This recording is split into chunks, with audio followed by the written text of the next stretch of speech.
이스라엘의 공격을 받은 이란이 이틀째 보복 공격을 이어갔습니다. 이스라엘은 이란이 발사한 미사일 대부분을 요격했다고 주장했지만 실제 이란의 공격에 1명이 숨지고 40여 명이 다쳤습니다. 취재기자 연결해 자세한 내용 알아보겠습니다. 김잔디 기자, 중동 상황 지금은 어떻습니까? 네, 지금 이란 현지 시각은 14일 아침 8시 반에 가까워지고 있습니다. 이 외신들은 오늘 새벽에도 이스라엘과 이란이 서로 미사일 공격을 주고받았다고 전했습니다. 이란 국영 텔레비전은 현지 시간 14일 새벽 이스라엘을 향해 미사일 발사를 재개했다고 보도했습니다. 이스라엘 군도 토요일 새벽 이란이 이스라엘을 향해 수십 발의 미사일을 발사했으며 이 가운데 일부를 요격하는 데 성공했다고 밝혔습니다.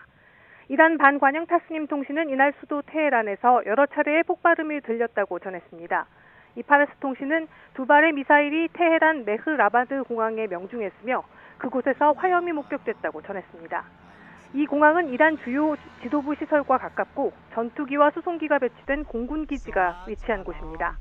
이 앞서 전날 밤 이란은 자국 핵시설을 공격한 데 대한 보복으로 이스라엘을 향해 수백 발의 탄도미사일을 발사했다고 밝혔습니다. 이란 혁명수비대는 수백 기의 탄도미사일로 텔아비브에 있는 이스라엘 국방부와 정보기관 등을 표적 공습했다고 밝혔습니다. 또 이스라엘의 방공망을 뚫고 성공적으로 타격하는 데 성공했다고 이란 매체들은 전했습니다. 13일 새벽 이스라엘은 이란 핵시설을 포함한 약 200곳의 목표물을 여러 차례 공격했습니다. 이 공격으로 이란 나탄즈 핵시설의 지상시험용 농축시설 등이 파괴됐고 78명이 숨지고 320여 명이 넘는 사람이 부상을 입었습니다. 특히 이란 혁명수비대 후세인 살라미 총사령관 등 군 고위 간부와 핵개발에 관여한 과학자 다수가 사망했습니다. 그 후 이란은 혹독한 응징을 예고하며 드론 100대를 이스라엘로 발사했고 그로부터 몇 시간 뒤에는 탄도미사일 수백 기를 발사했습니다. 이스라엘군이 이란의 미사일을 대부분 요격했다고 밝힌 가운데 주미 이스라엘 대사는 이란의 공격으로 여성 1명이 숨지고 40여 명이 다쳤다고 밝혔습니다. 또 이란이 세 차례에 걸쳐 모두 150기의 탄도미사일을 발사했다며 이란은 2,000기에 가까운 탄도미사일을 보유하고 있는 만큼 보복을 계속할 것으로 예상한다고 말했습니다.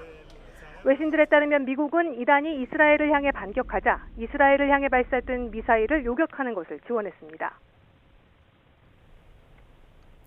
이렇게 이스라엘과 이란이 서로 미사일 공격을 주고받는 상황에 대해서 전문가들은 어떻게 보고 있습니까? 전 세계 군사 전문가들은 이번 사태의 전개 방향에 대해 엇갈린 전망을 내놓고 있습니다. 워싱턴 포스트는 이스라엘의 공습이 이란 핵 개발을 일정 부분 지연시키는 데 성공했지만 이란의 대응 방식에 따라 지역 전체로 갈등이 확대될 수 있다고 분석했습니다. 미국의 전략국제문제연구소는 이번 충돌이 헤즈볼라, 후티, 시리아 친이란 세력 등으로 확산할 경우 제3차 중동전으로 이어질 수도 있다고 경고했습니다. 이 반면 뉴욕포스트는 이란은 자국 내 정치-경제적 불안정으로 장기전에 나설 여력이 부족하다며 국제사회의 고립을 감수하면서까지 전면전을 감행하지는 않을 것이라고 진단했습니다. 아틀란틱 카운슬도 이란은 외교적 출구 전략을 여전히 고려하고 있으며 군사적 대응은 제한적 범위에 머물 가능성이 높다고 분석했습니다. 이런 가운데 유엔 안보리는 긴급회의를 소집해 양측의 자제를 촉구했고 미국과 유럽연합은 외교적 중재 노력을 강화하고 있습니다. 트럼프 미국 대통령은 로이터 통신과의 인터뷰에서 이번 교전이 중동 지역 전면전으로 확산할 가능성은 낮다며 지역 전쟁으로 번질 것을 우려하지 않는다고 밝혔습니다. 다만 이스라엘과 이란 양측 모두 강경한 입장을 고수하고 있어서 실질적인 대화가 성사되기까지는 시간이 걸릴 것으로 보입니다.